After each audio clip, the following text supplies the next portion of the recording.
지난번 영상에서는 KB금융 경영연구소에서 발간한 2024년 한국부자 보고서를 바탕으로 대한민국 상위 1% 부자들이 어디에 투자를 하는지 부동산과 주식을 중심으로 말씀드렸는데요.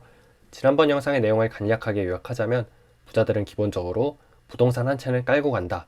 그리고 소폭이지만 거주용이 아닌 다른 용도로의 부동산 투자를 늘리고 있다.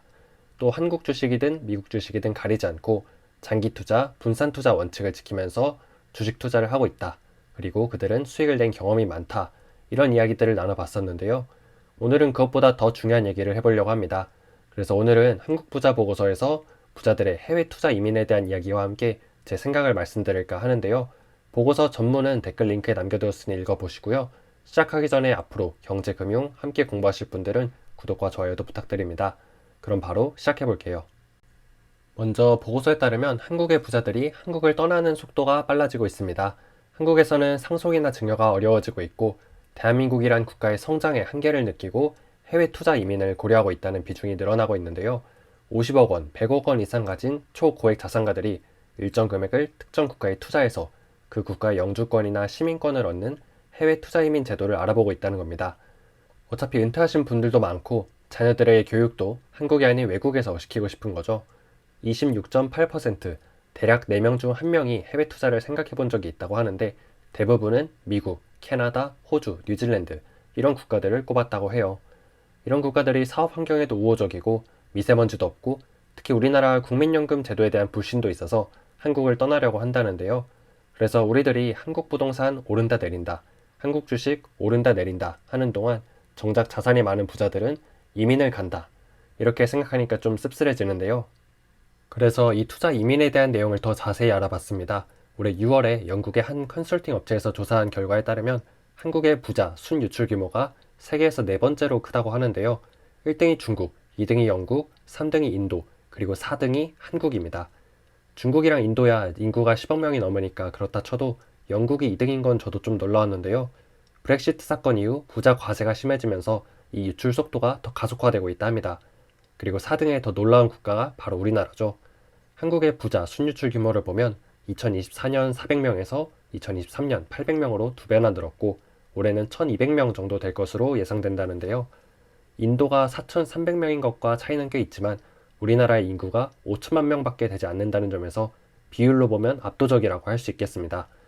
그리고 이게 전체 인구 중에서 집계된 숫자가 아니라 유동성 투자 가능 자산 규모가 100만 달러, 대략 14억 원 이상 되는 부자들 중에서 집계된 숫자니까 안 그래도 적은 숫자의 부자들 중에서 해외로 나가는 인구가 정말 많다는 뜻이죠. 이 조사에서 100만 달러 이상 투자 자산을 가진 한국인은 10만 9,600명이라 하는데 그 중에서 대략 1,200명 정도 유출된다는 거니까 1% 정도는 실제로 해외 투자 이민을 떠난다는 겁니다. 그렇다면 부자들은 어떤 나라에 이민을 갈까요? 일단 전체로 보면 아랍에미리트가 순유입 6,700명으로 1등이고 그 뒤를 이어서 미국 3,800명, 싱가포르 3,500명, 캐나다 3,200명, 그리고 호주 2,500명이라 하는데요. 아랍에미리트는 개인 소득세가 없어서 정말 찐 부자들이 많이 선택하는 곳이랍니다. 그리고 우리나라 부자들은 미국, 호주, 캐나다, 뉴질랜드 이런 국가들을 선호한다는데요. 그 중에서 미국의 투자 이민 제도에 대해서 좀 알아보니까 최소 투자금 80만 달러, 그러니까 대략 10억 원 정도를 미국 이민국에서 승인한 투자 프로젝트에 투자하면 배우자와 만 21세 미만 미성년 자녀가 모두 영주권을 취득할 수 있는 제도가 있다고 합니다. 10억 원을 내면 미국 영주권을 살 수 있는 제도라고 봐도 되는데 일정 기간이 지나면 이 투자금은 돌려받는다고 하니까 한국에서 살기 싫은 부자들은 자녀들이 성인이 되기 전에 10억을 모아서 한국을 뜨는 거죠. 사실 우리나라가 1900년대 초반 일제강점기를 겪고 1950년대 한국전쟁까지 겪었음에도 불구하고 이렇게 빠르게 경제성장을 이룰 수 있었던 원동력은 사람 때문이었잖아요. 근면성실하고 똑똑하고 창의적인 인재들이 꿈을 펼쳐나가면서 경제 10대 대국으로 발돋움할 수 있었는데 이제는 반대로 그런 인재들이 대한민국을 떠나가고 있습니다.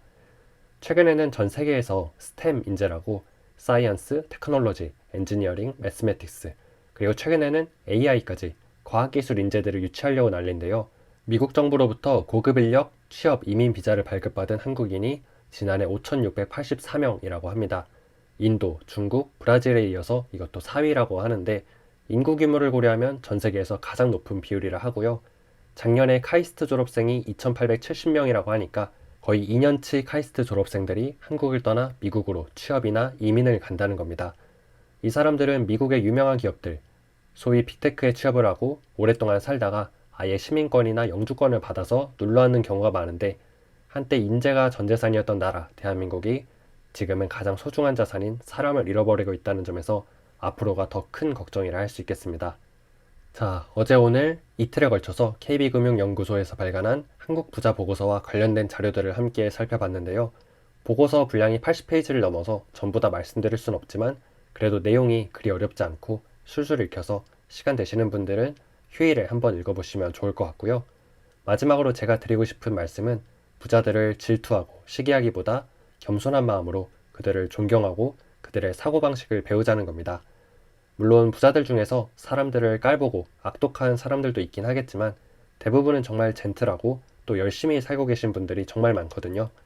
제가 보고서에서 또 재밌게 봤던 포인트가 부자들은 부동산과 금융자산 말고도 금이나 대체 투자, 그리고 요새는 코인까지 많은 관심을 갖고 끊임없이 공부하고 있다는 거였어요. 사람이 여유가 없을수록 당장 눈앞에 생계만 고민하다 보니까 세상의 큰 변화를 감지하지 못하고 마음이 다치게 되는데, 부자들은 훨씬 더 열린 사고방식을 갖고 세상의 변화에 기본적인 흥미를 가지고 있다. 이 점을 꼭 말씀드리고 싶었습니다. 또 요새는 AI가 뜨니까 나이가 있으심에도 불구하고 로보 어드바이저를 써보시거나 직접 AI를 공부하고 있다는 분들도 많으시고요.